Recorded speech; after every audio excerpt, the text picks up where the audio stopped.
안녕하세요. 출애굽기 성경 공부 시간 다시 돌아왔습니다.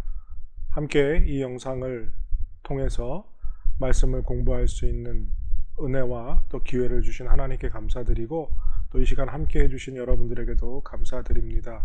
벌써 6월 말이 지나가고 있는데요.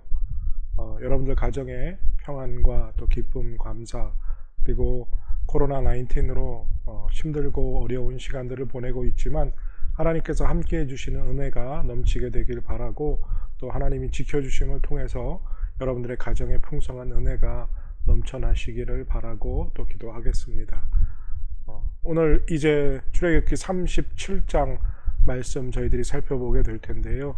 여러분들 먼저 성경 출애굽기 37장을 찾으시고 우리 드라마 바이블 통해서 함께 읽고 말씀을 공부하는 시간 시작하도록 하겠습니다. 출애굽기 37장 성경 찾으시길 바랍니다. 제 37장.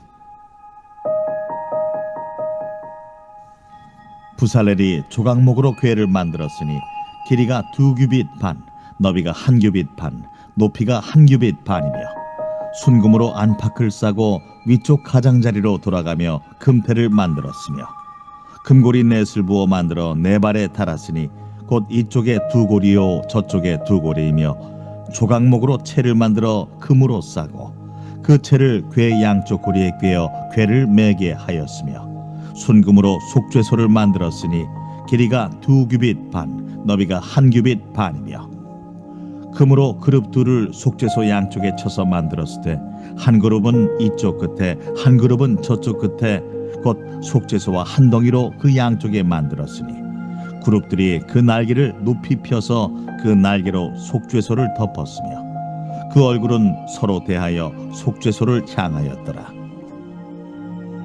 그가 또 조각목으로 상을 만들었으니 길이가 2규빗, 너비가 1규빗, 높이가 1규빗 반이며 순금으로 싸고 위쪽 가장자리로 돌아가며 금태를 둘렀으며 그 주위에 손바닥 넓이만한 턱을 만들고 그 턱 주위에 금으로 태를 만들었고 상을 위하여 금고리 넷을 부어 만들어 네 발 위 네 모퉁이에 달았으니 그 고리가 턱 곁에 있어서 상을 매는 채를 꿰게 하였으며 또 조각목으로 상맬 채를 만들어 금으로 쌌으며 상 위에 기구 곧 대접과 숟가락과 잔과 따르는 병을 순금으로 만들었더라.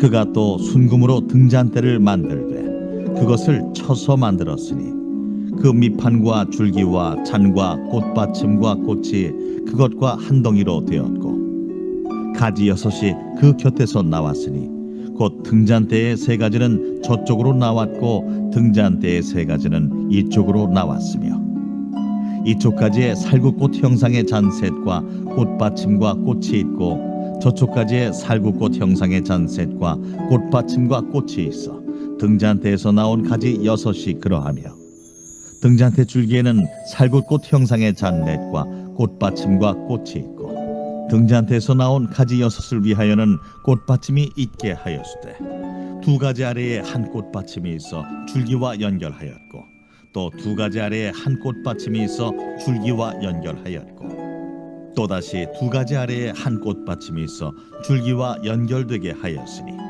이 꽃받침과 가지들을 줄기와 연결하여 전부를 순금으로 쳐서 만들었으며 등잔 7과 그 불집게와 불똥그릇을 순금으로 만들었으니 등잔대와 그 모든 기구는 순금 1달란트로 만들었더라. 그가 또 조각목으로 분향할 제단을 만들었으니 길이는 1규빗이요 너비도 1규빗이라 네모가 반듯하고 높이는 2규빗이며 그 뿔들이 제단과 연결되었으며 제단 상면과 전후 좌우면과 그 뿔을 순금으로 싸고 주위에 금태를 둘렀고 그 태 아래 양쪽에 금고리 2를 만들었을 때 곧 그 양쪽에 만들어 제단을 매는 채를 꿰게 하였으며 조각목으로 그 채를 만들어 금으로 쌌으며 거룩한 관유와 향품으로 정결한 향을 만들었을 때 향을 만드는 법대로 하였더라.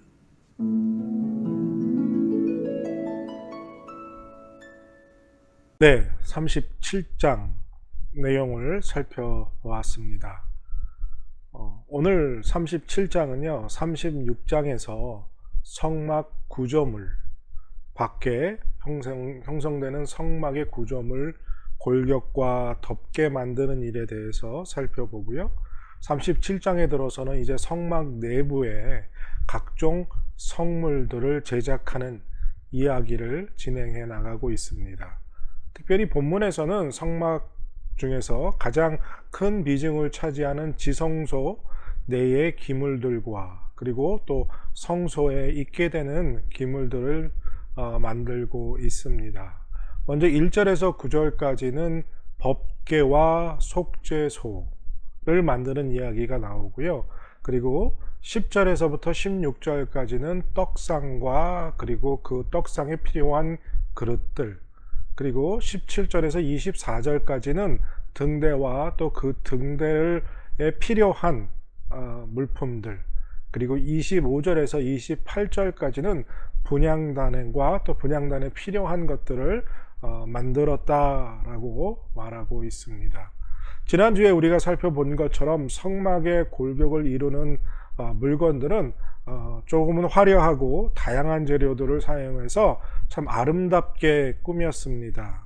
하지만 이 성막 내부에 사용되는 재료들은요, 보면 다 그 기둥도 그렇고 그 외에 여러 가지 모든 물품들이 오직 조각목과 정금, 이 두 가지 종류로만 제작되었습니다. 성막 내부에 배치되는 성물들은요, 특별히 많은 것을 상징하지만 예수 그리스도의 오실, 그 예수 그리스도를 상징하고 묘사하고 있습니다. 그래서 조각목은 특별히 예수님의 인성, 그리고 정금은 예수님의 신성을 상징하는 의미로 그렇게 사용되어졌던 거죠. 오늘 이제 좀 구체적으로 1절서부터 단락을 구분해서 살펴보려고 하는데요. 1절에서 9절의 말씀 보면 이 부살렐이 조각목으로 이제 궤를 만들었다라는 이야기가 나옵니다. 1절에서 9절을 또 한 두 단락으로 나눌 수 있는데요. 첫 번째 1절에서 5절까지는 우리가 잘 아는 법궤를 제작하는 내용이고요. 그리고 6절에서 9절은 이 법궤의 뚜껑 부분인 바로 속죄소를 제작하는 이야기를 상세히 다루고 있습니다. 법궤는 조각목으로 만들어서 정금으로 쌌지요. 그래서 조금 전에도 말씀드린 것처럼 조각목은 예수님의 인성, 그리고 정금은 예수님의 신성을 상징하고요. 그리고 네 귀퉁이에 금고리를 만들어서 그리고 그 고리에 걸 수 있는 채를 만들고 그 고리에 걸어서 이 법궤가 손을 대지 않고 그 채로 어깨에 매어서 운반하도록 이렇게 만들었습니다. 또 속죄소는 법궤를 덮는 덮개로 만든 것입니다. 이것은 여러 가지 상징을 의미하지만 하나님께서 사람의 죄를 덮어서 가리워 주신다라는 것을 상징적으로 의미합니다. 속죄소는요, 성경에 보면 오늘 정금으로 만들었다라고 말하고요, 또 쳐서 만들었다라고 7절에서 이야기합니다. 이 성막에 사용된 물품들은요, 대부분 조각목이나 또 그 외의 나머지 것들로 만들고 금을 이렇게 입히는 과정을 통해서 완성되어져 나갔지만, 속죄소, 그리고 이제 17절 나중에 뒷부분에 보게 될 텐데요, 촛불, 이 등대는 오직 정금으로만 만들었습니다. 그래서 아까 7절에 보면 이 양쪽을 쳐서 만들었다라고 말하지요. 그러니까 금을 녹여서 그것을 망치 같은 걸로 쳐서 그것을 만들었다라는 이야기입니다. 속죄소는 또 일명 시은좌라는 것으로도 설명을 하는데요. 이것은 하나님이 사람을 찾아오셔서 죄를 덮어주는 은혜의 장소라는 뜻을 가지고 있습니다. 그러니까 이 속죄소, 시은좌는요, 하나님이 오셔서 사람의 죄를 용서해 주신다라는 뜻이지요. 이 속죄소는 그룹에 나와 있다고 말하는데요. 이 그룹은 하나님의 임재를 상징하는 천사고요. 또 하나님을 보좌하는 수호 천사로도 우리가 알 수 있습니다. 사실 법궤는 우리가 모양을 알 수 없고 볼 수 없었기 때문에 어떤 모양인지 사실은 잘 모릅니다. 후대 사람들이 상상해서 그 모양을 만들어 놓은 것들이 있는데요. 이제 좀 그 사진을 통해서 여러분들에게 법궤의 모습을 보여드리고 법궤를 좀 설명해 드리려고 합니다. 먼저 첫 번째 사진을 올려드리는데요. 그 사진에 보면 지금 4가지 모양이 다른 법궤의 모습이 있지요. 그리고 그 법궤 위에 속죄소가 있는 모습이 있고요. 4고리에 그 다음에 막대를 걸어 놓은 모습도 보여집니다. 그리고 서로 다른 방향으로 그 고리를 만들고 또 그 채를 걸어 놓은 것들을 보시게 될 수 있습니다.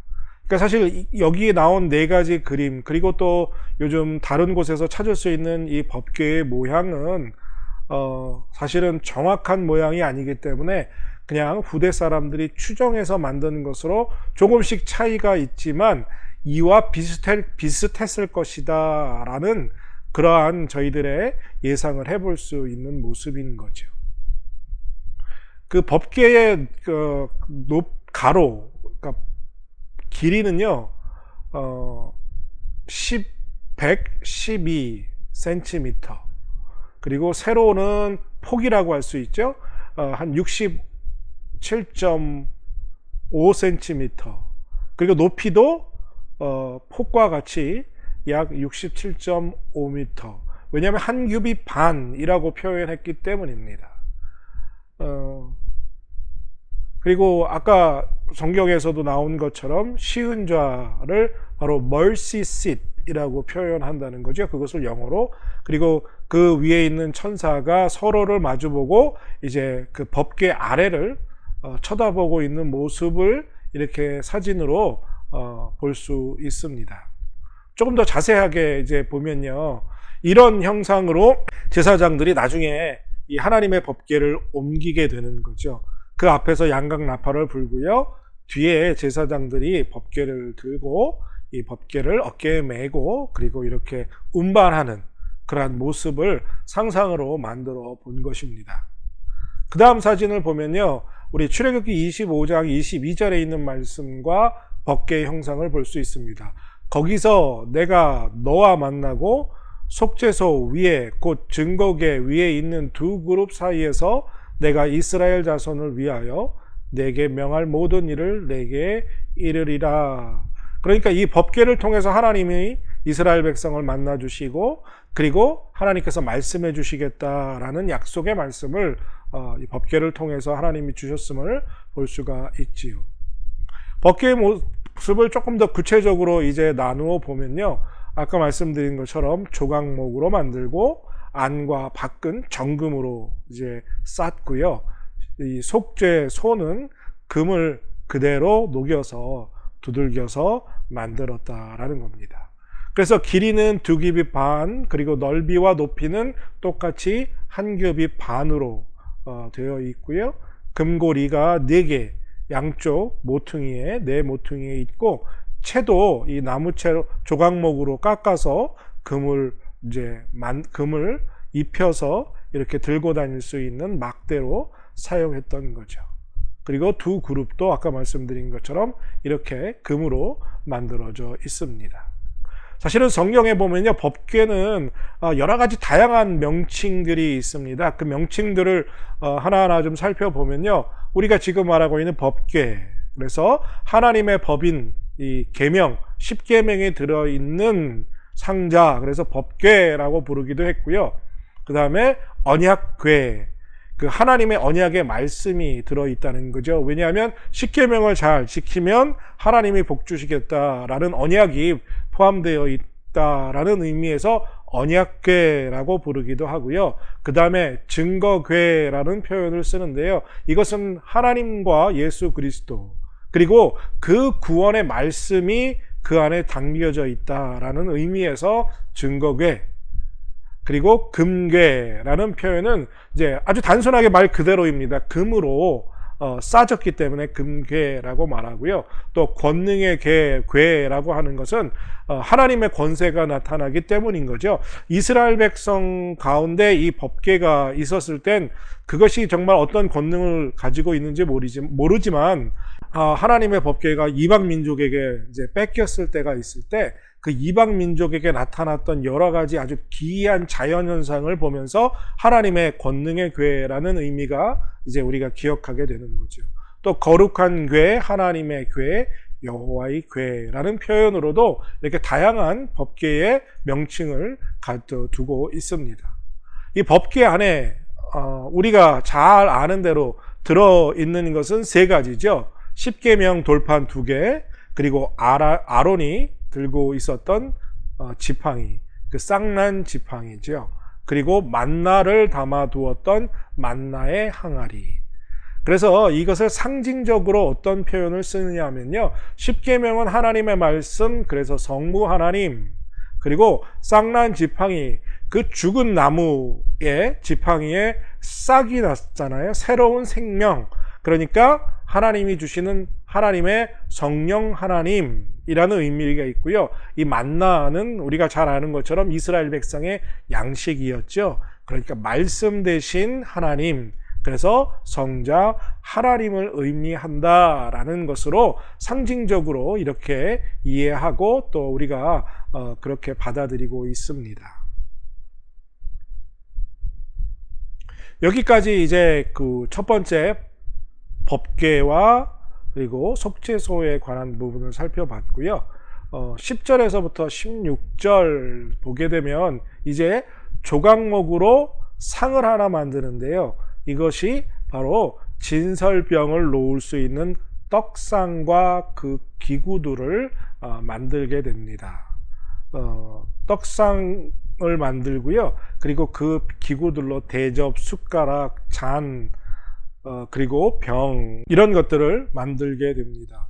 이 진설병, 떡상은요, 북쪽에 위치해서 매 안식일마다 제사장이 새로운 떡을 이렇게 올려놓게 됩니다. 그러니까 일주일에 한 번씩 제사장이 늘 새로운 떡으로 교체하게 됐고요. 그리고 이 떡이 혹시라도 떨어지는 상황이 벌어지지 않도록 떡상 위에 이 손바닥 높이만한 높이로 턱을 만들어서 떡이 떨어지지 않도록, 그리고 그 외에 나머지 물품들이 떨어지지 않도록 그렇게 잘 만들어져 있었습니다. 그리고 또한 이것도 법궤와 똑같이요, 이동할 때 필요한 금고리 넷을 만들고, 그리고 채가 있어서 또한 이것도 어깨에 매어서 이렇게 다니게 했던 것을 보게 되지요. 사진을 보면서 여러분들 떡상에 대해서 말씀드리겠습니다. 떡상의 그림 사진은 거의 비슷한 사진인데요. 12개의 떡이 늘 올라가 있게 되지요. 매 안식일마다 12개 떡, 즉 12지파를 상징하는 떡을 하나님께 드리게 되지요. 그래서 떡상에는요, 항상 12지파의 상징인 12개의 떡이 놓여져 있었습니다. 그리고 이것은 또한 단순히 12개의 12지파, 그 지파장을 의미하는 것이 아니라요, 이스라엘 백성 전체를 의미하는 것으로 상징적으로 그러한 의미를 가지고 있습니다. 이 떡상에 놓여 있는 떡은 바로 신약 성경에 나와서 I am the bread of life라고 말씀하신 예수님의 말씀처럼 우리의 생명 되신 예수 그리스도를 의미하게 되는 겁니다. 떡상의 이야기는 이 진설병은 좀 재미있는 것은 다윗이 사울의 창과 칼을 피해서 도망 다니다가 배가 고파서 성전에 들어가서 이 진설병을 이제 훔쳐먹은 사건이 있지요. 그 진설병을 훔쳐먹는 사건이 있었던 것을 여러분들이 기억하실 수 있습니다. 그러니까 다윗이 어디까지 들어갔느냐? 성막 안에 이 성소까지, 지성소는 들어갈 수 없었고요. 성소에 들어가서 그 떡을 훔쳐 먹은 것입니다. 17절에서 이제 24절까지 이야기 보면 등잔대를 만든 것이 나오게 되지요. 이 등잔대는요, 떡상을 마주보고 남쪽 편에 배치되어 있습니다. 그래서 성소를 늘 밝혀주는, 그 빛을 밝혀주는 역할을 했지요. 아까도 말씀드린 것처럼 17절에 보면 그 순금으로 등잔대를 만들되 그것을 쳐서 만들었다라고 말하지요. 그러니까 조각목으로 거나 만들어서 그 위에 금을 씌운 것이 아니라 금을 그대로 녹여서 이것을 두들겨서 만들었다는 겁니다. 이 등잔대의 모양은 살구꽃 모양으로 6가지 그 살구꽃의 모양이 양쪽으로 나 있고 가운데 하나가 있는 모양이지요. 이것은 이 살구꽃은요, 각성 혹은 보호, 희망을 상징하는 것입니다. 그래서 이 등잔대는요, 진리의 빛을 비추는 예표이고 상징적이기도 하지요. 진리의 빛은 오직 하나님의 아들 예수 그리스도, 그 십자가의 사건과 부활의 사건으로 비춰주시는 그 영생의 빛. 그래서 요한복음 1장에 보면 빛이 우리에게 왔다라는 표현을 하죠. 그러니까 이 등잔대가 성소 안에 있는 것 또한 예수 그리스도가 생명의 빛임을 보여주는 그런 상징하는 의미가 되는 거죠. 이 등잔대는요, 거의 꺼지지 않고 낮에는 계속 밤에와 계속 켜져 있었는데, 왜냐하면 지난주에 우리가 살펴본 것처럼 성막에는 이 창문 같은 게 없어서 빛이 들어올 수 없는 구조로 되어 있었습니다. 그러니까 완전히 캄캄한 상황이기 때문에 이 등대의 촛불은 늘 켜 있어야만 했던 거죠.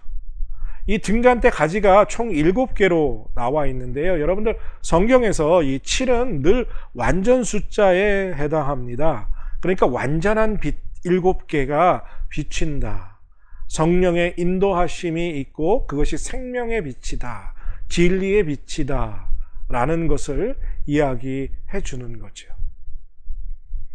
이 빛에 따라 어두운 세상에 사는 인간들이 하나님 앞으로 나올 수 있다라는 의미를 가지고 있는 겁니다. 이제 등대, 촛대의 사진을 여러분들께 보여드릴 텐데요. 여러분들 보시면 이 7개, 지금 여러분들이 이스라엘 사람들이 이 촛대를 지금도 그대로 사용하고 있는 것을 보게 되는데요. 금촛대는 말씀드린 대로 떡상을 마주보고 있는 금촛대로서요, 혹은 또 금등대라고 불리기도 하고, 이 등대를 만든 재료는 당연히 아까도 말씀드린 것처럼 정금입니다. 정금 1달란트를 그대로 녹여서 아주 정교하게 촛대를 만들었지요. 이 지금 내용 안에 보면 성소 지붕이 4겹으로 덮개가 덮여져 있어서 사방에 빛이 들어올 수 없기 때문에 그 빛을 밝히는 역할을 했다라는 거죠. 그래서 저녁부터 아침까지 항상 이 제사장들이 불이 꺼지지 않았나 꺼졌나를 살펴보게 되는 거죠. 금촛대에 불똥이 띄게 되면 빛을 잘 비치지 못했기 때문에 늘 제사장들이 그 불똥을 제거했던 것을 기억하시길 바랍니다. 그러니까 여러분들 옛날 조선에 보면 궁궐에서 궁궐에 사는 이 사람들이, 시녀들이나 그런 분들이, 또 내시분들이 이렇게 돌아다니면서 불을 켜고 또 확인하고 다니는 것들 보실 수 있었죠. 그런 것을 여러분들이 아마 상상하시면 비슷한 모습일 것입니다. 그러니까 성막 안에를 늘 밝히는 금촛대, 그리고 이것은 바로 생명의 빛으로 오신 예수 그리스도를 상징하고 또 의미합니다. 그래서 좀 좋은 퀄리티는 아니지만 조금 더 큰 모습으로 여러분들에게 이렇게 보여드립니다. 이런 모양으로 이제 금촛대가 제작되었다라는 것 여러분들이 기억하시면 되겠습니다. 이제 25절에서 29절까지는 이 분향단을 만든 부분을 이야기합니다. 이 분향단은요, 지성소 법궤 맞은편에 자리합니다. 그러니까 이 지성소의 휘장 바로 앞에 중앙에 위치한 것이 바로 이 분향단입니다. 그 분향단은 향을 제사장이 매일 아침마다 등불을 끄고 그리고 향을 피웁니다. 그러니까 밤에 아까 말씀드린 대로 이 등잔대에다가 촛불을 켜고 밤새 이제 성막을 빛을 밝히고요. 아침이 되면 그 촛불을 끄고 촛불을 끄는과 동시에 이 향을 이제 피우게 되는 거죠. 이 분향단의 향은 기도 그리고 하나님과의 영적인 교제를 상징합니다. 이 분향단의 뿔을 만들어 놓았는데요. 그 뿔들이 연결되어 있다고 하는데 이 뿔들은 바로 기도에 권세가 있다. 즉 우리가 기도하면 하나님이 들어주시는 그 능력이 나타나게 된다라는 겁니다. 그리고 분향단의 위치가 여러분들 조금 전에도 말씀드린 것처럼 바로 지성소 바로 앞 법궤를 마주보고 있다라는 것 또한 하나님께 나아가는 우리의 기도가 정말 하나님의 능력을 통해서 하나님의 기도 응답을 통해서 능력이 있고 권세가 있다라는 것입니다. 그러니까 나중에 이 휘장이 찢어졌을 때 지성소 안에 있는 법궤와 그리고 이 분향단은 이제 마주보게 되는 것이죠. 그러니까 그만큼 기도를 통해서 하나님께 나아갈 수 있다라는 것을 설명해주고 강조해줍니다. 그래서 이 분향단이 이렇게 이 법궤를 마주보고 있고 지성소 가장 가까이에 있는 이유는 여러 가지 헌신과 또 봉사, 그러니까 이스라엘 백성이 드리는 번제, 물 이런 것들보다 정말 우선적이고 중요한 것은 하나님의 백성에게 있어서 가장 중요한 것은 바로 기도를 통해서 영적 관계를 정립하고 바로 세우는 것이다 라는 것이 핵심이라는 거죠. 이 마찬가지로 이 분향단도 4개의 고리와 채를 만들어서 움직이는데 편리하도록 그렇게 제작되어 있습니다. 지금 이 분향단, 향단의 사진을 올려드리는데요. 대부분 좀 사진이 작게 나와서 여러분들이 구체적으로 좀 보시기가 불편하실 수 있습니다. 근데 제가 찾은 사진은 이 정도밖에 없어서요. 그 분향단은 이렇게 되어 있고 바로 휘장 뒤에 있다. 앞부분에 나와 있다라는 거고요. 언약궤와 바로 법궤죠. 가까이에 있다. 그리고 아침 저녁으로 향을 피웠고 향이 늘 끊이지 않았다라는 표현을 하고 있지요. 이 분향단의 불은 바로 번제단의 불로도 사용했습니다. 그러니까 이 향단에서 불을 붙여갖고 불을 옮겨서 밖에 나와서 번제단의 불로도 사용했다는 거고요. 바로 이 향단의 분향단의 향은 성도의 기도를 상징한다는 겁니다. 이제 지금까지 우리가 살펴본 떡상, 등잔대, 분향단, 증거궤 요것이 있는 그 도표를 그림으로 여러분들 제가 사진에 올려드리게 되는데요. 먼저 왼쪽에 보이시는 그림이 조금 여러분들이 이해하기가 쉽도록 먼저 설명을 드리겠습니다. 그러니까 북쪽, 서쪽, 남쪽, 동쪽 요게 지금 성막의 모형입니다. 그래서 큰 직사각형이 바로 성막 전체를 의미하고요. 오른쪽으로 있는 부분이 성소, 그리고 왼쪽에 있는 부분이 지성소입니다. 그래서 지성소 안에는 오직 증거궤가 있고요. 법궤라고 표현하는 거죠. 법궤가 있고요. 이 성소에 오늘 우리가 성경에서 본 떡상과 분향단과 등잔대가 이렇게 형상으로 되어 있습니다. 아까 말씀드린 대로 떡상이 북쪽으로 보고 있고요. 그리고 성소 이 남쪽에 등잔대가 있고 분향단은 이 증거궤와 중간 지성소와 성소를 가르는 이 휘장 바로 옆에 있게 되고요. 사람은 늘 동쪽으로 들어오게 됩니다. 그러니까 오른쪽 끝에서 들어와서 떡상과 등잔대, 분향단, 그리고 이것을 거쳐서 증거궤가 있는 지성소 안으로 들어가게 되는 거죠. 이제 오른쪽 그림을 보시면요. 이 그림은 이제 전체 큰 성막의 울타리까지 보여진 그림입니다. 그러니까 이게 누워 있으면 좀 여러분들이 편하실 텐데 편의상 보시기 좋도록 이것을 세워놓은 모습입니다. 그러니까 이 왼쪽에 있는 그림은 동쪽이 우리 오른쪽으로 나와 있는데 이 그림은 여기 세워져 있어서 동쪽이 사진 아래쪽으로 나와 있습니다. 그러니까 이걸 오른쪽 방향으로 시계 반대 방향으로 돌려서 놓고 보면 지금 왼쪽에 있는 그림과 똑같은 그림이 여러분들에게 이해하시기가 좋을 겁니다. 그러니까 동쪽 그리고 서쪽, 남쪽, 북쪽으로 되어 있고요.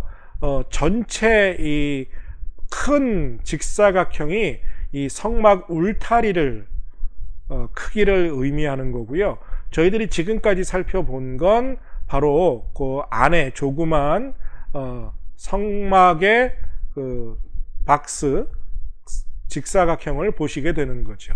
지금 이 그림과 또 왼쪽에 있는 그림과 똑같은 그림입니다. 지금까지 우리가 살펴본 대로 폭은 10규빗 그리고 길이는 20규빗. 그래서 이 성소는 20규빗 그리고 지성소는 10규빗 총 30규빗과 길이가 폭이 10규빗 높이가 10규빗으로 되어 있고요. 그리고 이렇게 오늘 본 것처럼 진설병 이 떡상이 북쪽으로 가 있고 금촛대 등잔대가 남쪽 그리고 이 분향단이 바로 성막 지성소를 가르는 휘장 바로 뒤에 이렇게 있게 되는 거죠.